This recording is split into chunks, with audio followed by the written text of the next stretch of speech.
반갑습니다. 네. 오늘은 1904년 웨일즈 부흥운동을 우리가 같이 함께 나눴으면 좋겠습니다. 20세기 들어서면서 강력한 성령의 역사가 전 세계적으로 일어납니다. 1904년에 웨일즈 부흥운동, 1905년에 호주, 그리고 1906년에 인도, 그리고 그 해에 아주사, 1907년에 평양 대붕운동, 그리고 그 이듬해 1908년에 중국과 만주에 놀라운 부흥의 운동이 일어납니다. 그 기원을 거슬러 올라가면 모든 사람들이 다 동의하는 것은 1904년 웨일즈 부흥운동에서 기원됐다고 증거를 하고 있습니다. 그런 면에서 웨일즈 부흥운동 1904년을 바르게 이해하는 것은 20세기의 소위 월드와이드 이 부흥운동의 현상을 이해하는 데 있어서 아주 중요한 밑거름이 된다고 볼 수가 있습니다. 1859년에 웨일즈의 놀라운 영적인 각성운동이 일어나고 나서 19세기 말엽에 이르러서는 영적으로 많이 침체돼 가기 시작합니다. 참 우리가 바라는 것은 부흥운동이 한 번 일어나면 거의 그냥 50년, 한 세기 그렇게 지배했으면 좋을 텐데 영적 각성이 일어나고 나서 교회가 깨어나서는 한 30년 정도의 이 강력한 영향을 미치다가 그 위에 시드는 경우가 많습니다.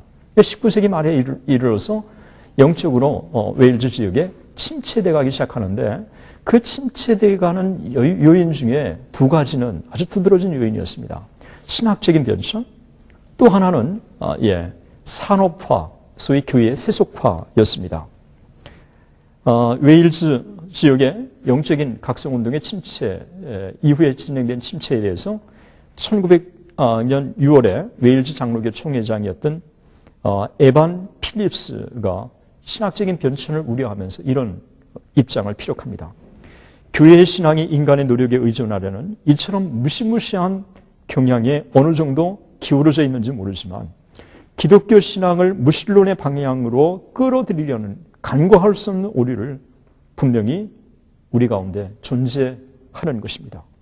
헤겔의 철학과 진화론의 원리가 극단적인 형태로 신앙의 영역에 범람하고 필시 가장 파괴적인 힘을 발휘하고 오류의 영이 공중에 가득하게 되어 소리 없이 인간 지성의 잠재의식에 파고든 영향은 사람들에게 살아계신 하나님, 인격적인 하나님에 대한 관심을 빼앗고 있습니다.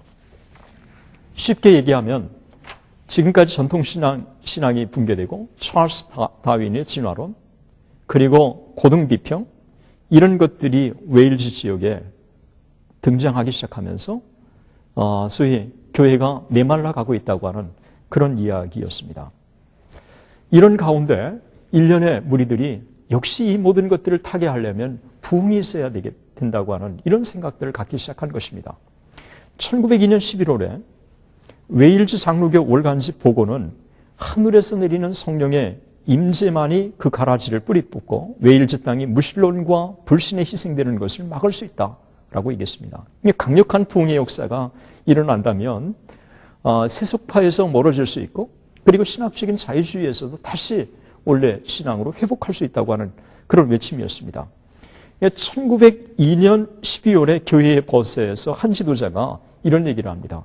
만일 마지막으로 웨일즈 전역에 있는 동포에게 보내는 메시지, 내가 마지막으로 웨일즈 전역에 있는 동포에게 보내는 메시지, 그러면서 거기에서 뭐라고 얘기하고 있느냐 하면 현재 나의 조국과 민족에게 가장 필요한 것은 성령의 특별한 임재를 통한 영적인 부흥이다 라고 이야기를 했습니다.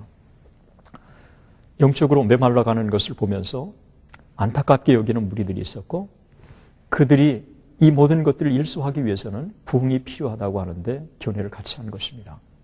결국은 이들이 무릎을 꿇고 기도하기 시작하고 그런 가운데서 하나님께서 웨일즈에 몇 가지 변화를 가져다 주셨습니다.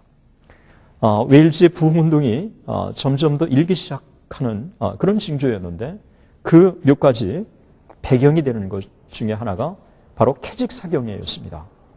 그 19세기 말에 보면 시카고나 무디 성경학교, 그리고 영국에서 해마다 이 캐직사경회가 엽니다. 이 캐직사경회에 참석한 사람들이 영적으로 많은 도전을 받는데 13명의 웨일즈인들이 캐직사경회에 참석해가지고 은혜를 받은 다음 웨일즈에서도 이와 같은 캐직사경회가 열렸으면 좋겠습니다 라고 하나님 앞에 기도하기 시작합니다. 1903년 웨일즈 클랜드린 도트 웰스라고 하는 그 지역에서 캐직사경회가 열리는데 그래서 결국은 13명이 기도한 기도가 이제 응답이 됩니다.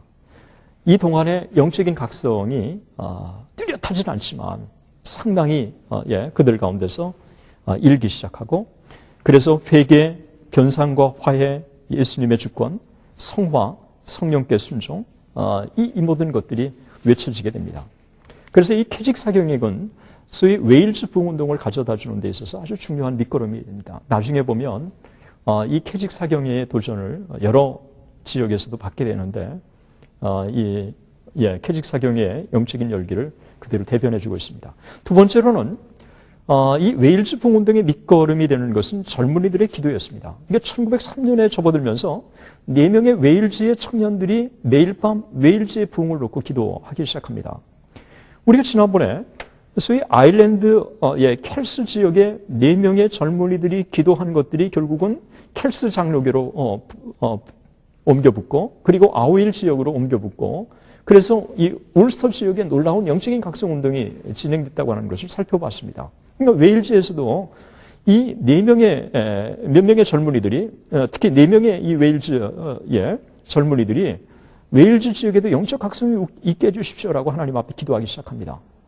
그 기도는 하나님께서 머지않아 응답하셔서 한 기록에 보면 이렇게 성령의 강력한 역사가 나타났다고 증언합니다. 성령께서 임하시어 그 집회를 장악하셨으며 위에서부터 강한 능력으로 우리를 압도하셨다.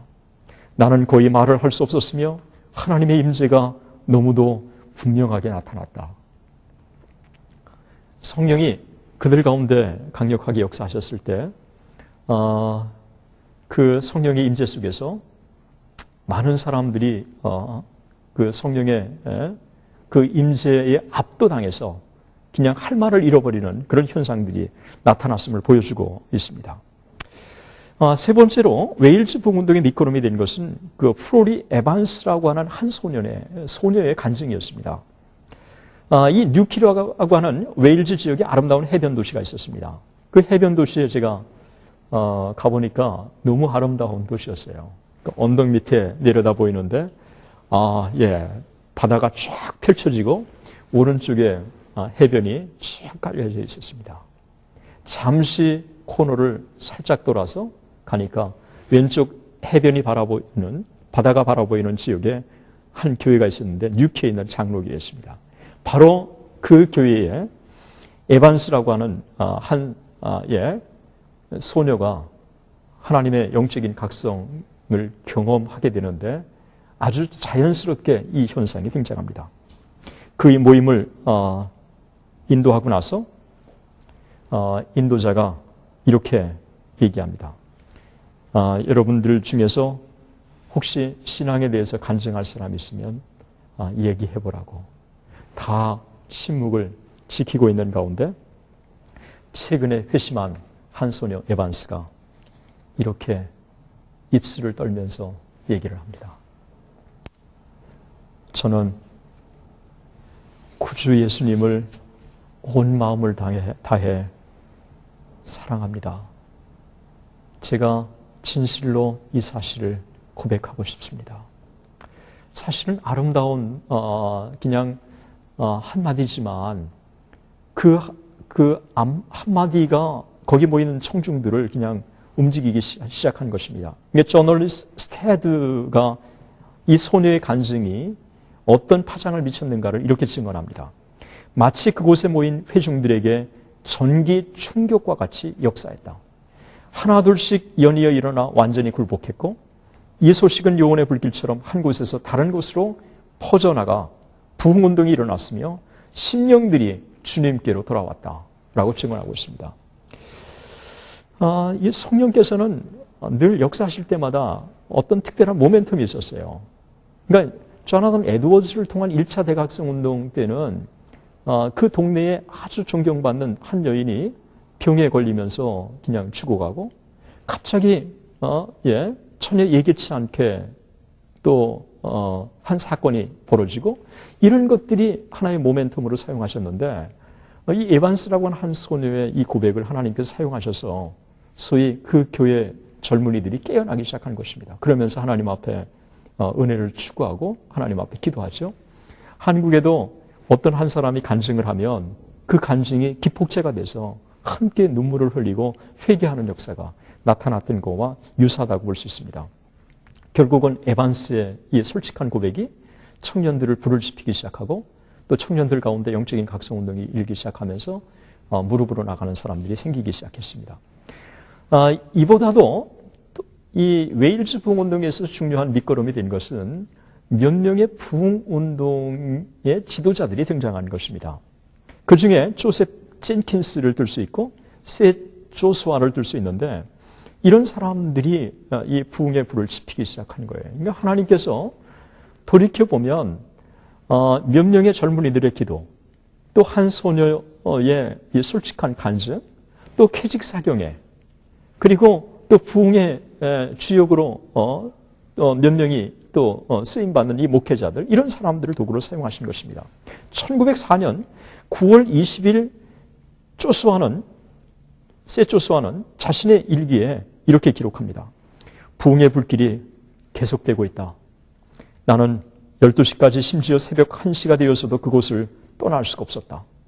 나는 수차례 예배를 폐했지만 그럼에도 불구하고 다시 예배가 시작되는 것을 통제할 수 없었다.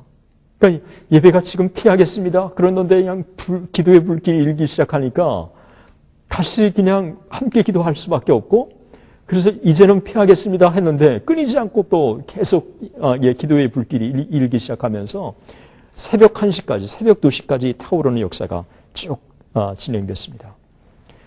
1904년 9월 20일 날, 22일 날, 목요일 날 그 강도가 강력했는데 그의 일기에는 이렇게 쓰여 있습니다. 오늘 밤 우리는 또 한 번 잊을 수 없는 집회를 열었다. 사람들은 자기 믿음을 완전히 확신하기를 갈구하면서 335 무리저 설교단으로 몰려왔다. 참으로 놀라운 것은 한 명도 빠짐없이 모든 사람들이 기도에 동참했다는 사실이다. 불의 혀가 각 사람에게 내려왔다. 우리는 예배를 드리면서 시간 감각을 완전히 상실했다.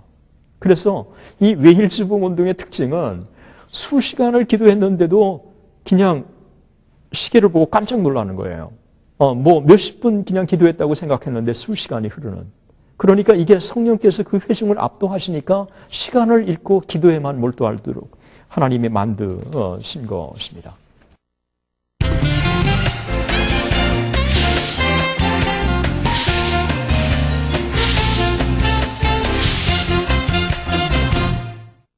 (1904년) 웨일즈 부흥운동의 주역이었던 소위 에반 로버츠의 회심이 등장합니다.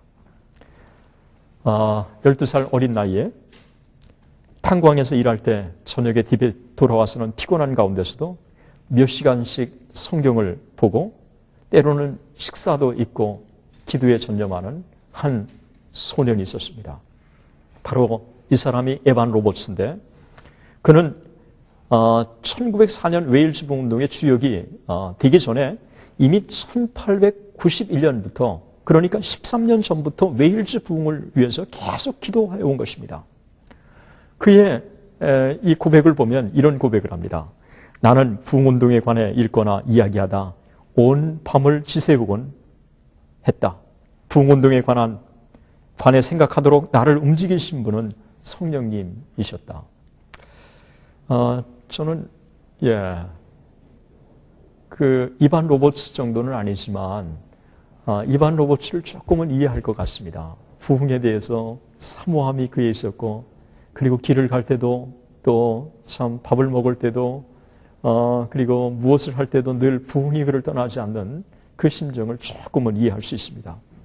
그가 이런 고백을 스테드라고 하는 한 기자와 인터뷰에서 이렇게 얘기합니다.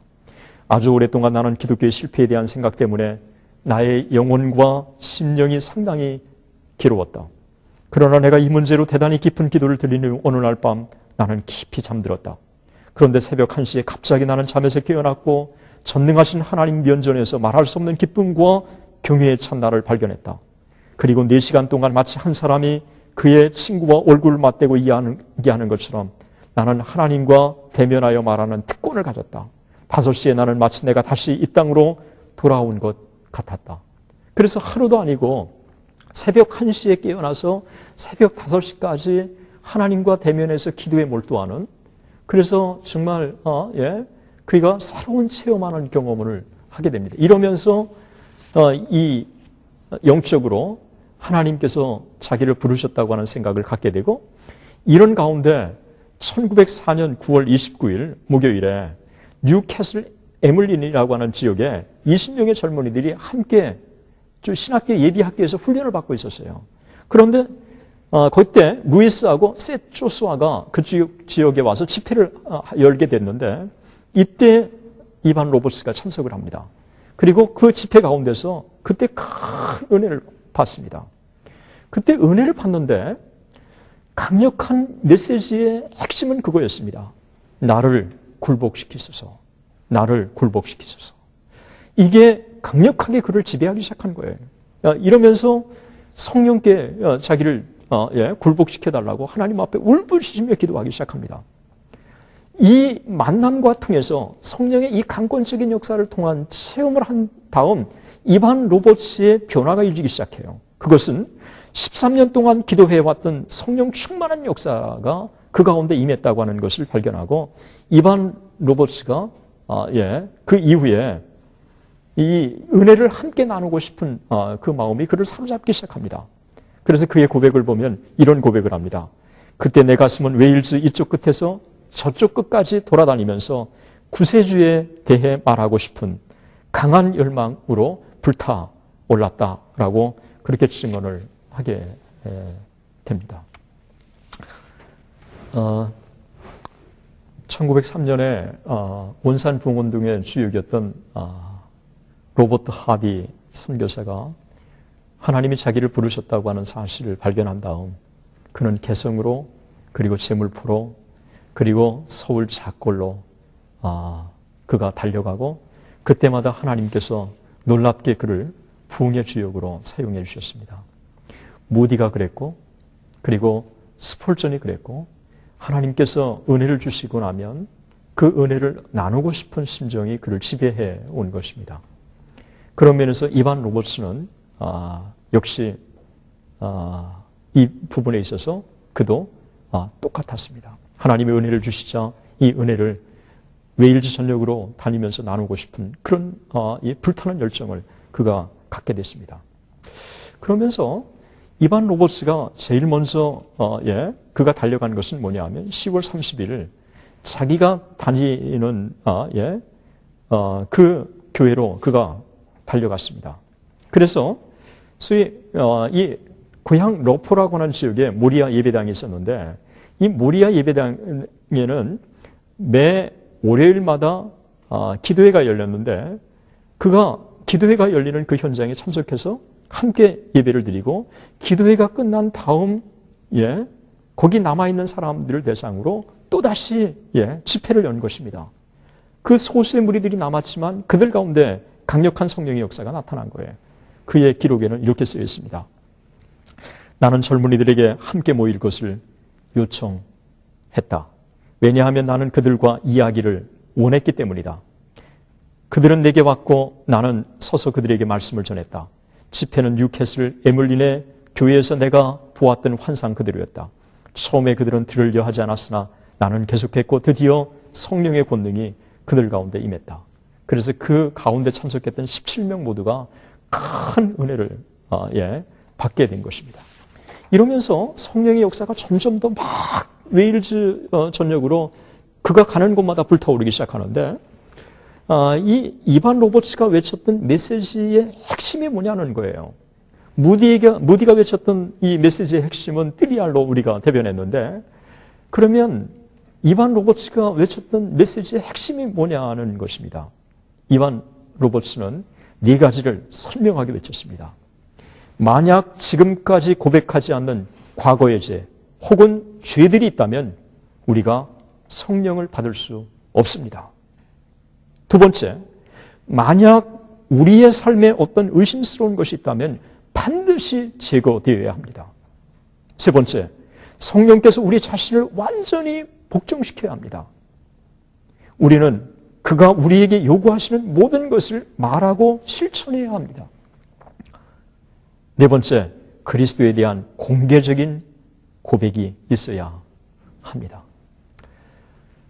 이 네 가지는 웨일즈 부흥운동을 특징 지어주는 아주 중요한 특징이었는데, 사실 웨일즈 부흥운동의 영향을 받은 인도 부흥운동, 호주 부흥운동, 그리고 한국의 부흥운동, 중국의 부흥운동에도 나타나는 일반적인 특징이었습니다.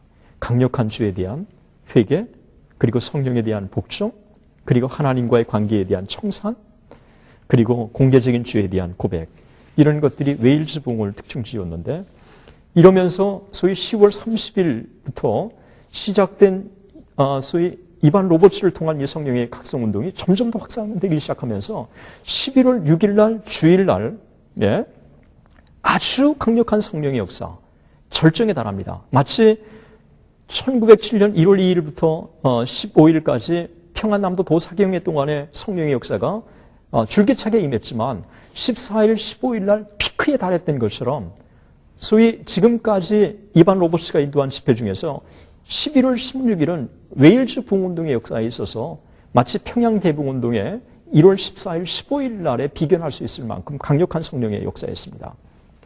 다 우리가 증거할 수 없지만 그 중에 핵심은 이런 기록이 있습니다. 자정쯤 되자 온 회중이 다 눈물바다를 이루었습니다. 그 다음 사람들이 앉아있던 의자에서 바닥으로 내려앉더니 서로 가까이 다가가는 것이었습니다. 나는 이렇게 말했습니다. 자, 우리는 성령께서 오신다는 사실을 틀림없이 믿어야 합니다. 성령께서 어쩌면 오실 거라고 생각하거나 성령께서 오시기를 바란다고 해서는 안 됩니다. 성령께서 오신다고 분명히 믿어야 합니다. 그렇게 그들 가운데 촉구했을 때 성령께서 강하게 그들 가운데 역사하셔서 그곳에 회개 역사가 나타나고 많은 사람들이 그 성령을 체험하는 그런 역사가 나타납니다. 그 성령의 역사가 계속해서 일기 시작하면서 무엇보다 사람들이 있는 곳이면 어느 곳이나 가정이나 일터나 상점이나 선술집이나 모든 곳에 하나님의 임재로 가득하다고 했다고 그렇게 많은 기록들이 증언을 하고 있습니다. 우리가 웨일즈 부흥운동을 보면서 여러 가지 성령의 이 놀라운 역사를 우리가 살펴볼 수 있는데, 그 중에 하나가 소위 웨일즈 부흥운동은 그전의 부흥운동과 다른 게 하나 있습니다. 그것은 뭐냐 하면 1904년에 웨일즈 부흥운동의 이 부흥운동을 웨일즈어로 그 사람들에게 다 불렀습니다. 메시지가 외쳤는데 이 웨일즈 사람들이 하나 돼 가서 하나님 앞에 드렸던 찬양이었습니다. 그 이전에도 부흥운동이 일어나는 곳에 찬양이 있었지만 웨일즈 부흥운동은 찬양을 통한 부흥이었다고 해도 과언이 아닐 만큼 찬양이 집회에서 너무 중요한 역할을 했습니다. 이반 로버츠가 자기와 함께한 사람들과 같이 힘을 모아서 소위 이 무명의 사람들을 데리고 찬양단을 결성합니다. 그래서 이 찬양을 통해서 이 청중들의 마음이 뜨거워지고 마음이 열렸을 때 자기가 나타나서 메시지를 전하는데 그 메시지도 복잡하지 않았습니다. 아까 외쳤던 이 네 가지를 아주 선명하게 기회가 있을 때마다 외치게 되었습니다. 그러면서 웨일즈의 이 부흥운동이 찬양을 통해서 나타나고, 그리고 은혜를 받은 사람들은 거리를 가든 기차를 타든 어디를 가든 이 찬양을 부르는 게 일반적인 현상이 되었습니다. 저는 찬양이 부흥운동에 있어서 아주 중요하다고 생각을 합니다. 그리고 찬양을 잘 하지 못하는 저에게는 찬양을 하는 사람이 얼마나 부러운지 모릅니다. 그래서 메시지를 강력하게 전하고 또 찬양을 통해서 이 메시지를 더 뜨겁게 가속화시키고, 그래서 이 웨일즈 사람들에게 있어서는 특히 1904년의 웨일즈 부흥운동은 찬양과 소위 기도와 말씀이 함께 어우러진 그런 특별한 부흥이었다고 그렇게 볼 수가 있습니다. 흥미로운 사실은 그 웨일즈 부흥운동의 이 현장에 참여했던 아주 그 유명한 한 영국의 목회자가 이런 증언을 합니다. 웨일즈 부흥운동과 관련하여 그곳에는 설교도 질서도 찬송가도 찬양도 오르간도 헌금도 그리고 마지막에는 광고도 없었다. 그런데도 그들 가운데 정말 찬양대가 없는데도 불구하고 모든 사람들이 다 하나 돼가지고 하모니를 이루면서 하나님 앞에 드려지는 그 찬양, 하나님의 보좌를 움직이는 그런 찬양이 그들 가운데 그대로 나타난 것들을 보여주고 있습니다. 성령께 진정한 순종, 그리고 하나님 앞에 더 나가려고 하는 이 진지한 노력들, 이런 것들이 그들 가운데 아주 강하게 나타났던 것입니다. 웨일즈 부흥운동과 관련돼서 제가 한 가지 꼭 짚고 넘어가고 싶은 게 하나 있습니다. 1904년 웨일즈 부흥운동이 한참 일어나고 있을 때 그 웨일즈 부흥운동에 대해서 비판적인 그런 움직임이 일다가 1905년에 한 회중교회 목회자인 피터 프라이스라고 하는 사람이 더 웨스턴 메일이라고 하는 그 신문에 거기에 칼럼을 제기합니다. 그러면서 이반 로버츠가 하고 있는 이 부흥은 진짜 부흥이 아니라고 그렇게 비판을 합니다. 훗날 에이비온 에반스 교수님, 제가 만나서 그 웨일즈 부흥운동에 대해서 소상하게 얘기를 들었죠. 그분이 쓴 Fire in the Touch, 그 다음에 The Welsh Revival of 1904, 그래서 1904년 웨일즈 부흥운동, 이 모든 것들을 통해서 부흥운동의 역사를 잘 짚었던 에이비온 에반스 교수님이 이런 얘기를 제게 합니다. 그 비판에 대해서 전적으로 제가 동의하는 것은 아닙니다. 그러나 1904년, 1905년 웨일즈의 강력한 부흥이 일어나고 나서 그 이후에 웨일즈에는 소위 교회 성장이나 사회개혁이 일어났지만 얼마 후에 웨일즈는 결국은 침체를 면치 못했습니다. 그 여러 가지 이유를 다 얘기할 수 없지만 웨일즈 부흥운동에 있어서는 하나님의 말씀보다 체험을 지나치게 강조한 면이 있었고 또 하나님의 삶의 변화, 사회개혁도 중요하지만 은사에 대한 강조가 두드러지게 나타났습니다. 그리고 부흥의 주역이었던 이반 로버츠도 무대 현장에서 뒤로 딱 물러났습니다. 수많은 사람들이 교회로 영입됐지만 그들을 교회로 정착시킬 수 있는 시스템이 마련되지 않는 상황에서 결국은 부흥운동의 역사는 얼마 가지 않아서 결국은 시들고 말았고 그 이후에 웨일즈 교회는 침체를 달리고 말았다고 하는 그런 얘기를 들었습니다. 우리가 참된 부흥을 소원합니다. 웨일즈 부흥운동이 세계 부흥운동에 큰 역할을 했지만 말씀에 기초하지 않는 역사, 이 성령의 강력한 역사가 말씀과 병행됐을 때 우리는 삶의 변혁, 그리고 사회개혁, 그리고 지속적인 성령의 이 놀라운 결실들이 교회를 통해서 맺혀지는 것을 볼 수가 있습니다. 저는 1904년 웨일즈 부흥운동의 영향을 한국교회가 받았지만 한국교회는 말씀에 기초한 부흥이었고 그리고 많은 지도자들이 부흥운동 이후에도 교회를 맡으면서 또 선교사들이 선교 현장에서 한국교회를 이끌어와서 한국교회의 놀라운 기적의 역사가 계속해서 일어난 것을 봅니다. 그런 면에서 웨일즈보다도 부흥보다도 더 건전한 부흥이 한국에서 일어났음에 감사하고 또 이런 부흥을 우리가 기도하고 사모하는 것입니다.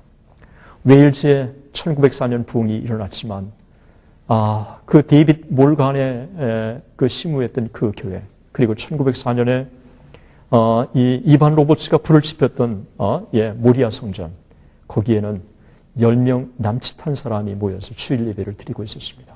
저는 웨일즈를 떠나오면서 1904년에 그 놀라운 성령의 역사가 다시 웨일즈에 일어났으면 좋겠다고 하는 생각을 하게 되었고 그 웨일즈의 부흥운동이 정말 말씀의 토대를 둔 1859년의 웨일즈 부흥운동과 같은 건전한 부흥이 그들 가운데 일어났으면 좋겠다는 생각을 가졌습니다.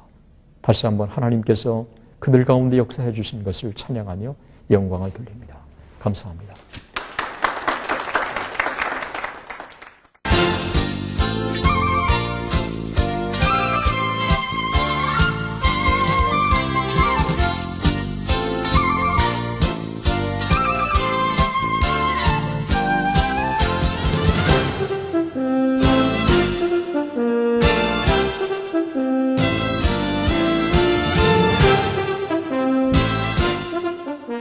이 프로그램은 선교지의 교회를 세우는 힘찬 첫걸음, 드림온과 함께합니다.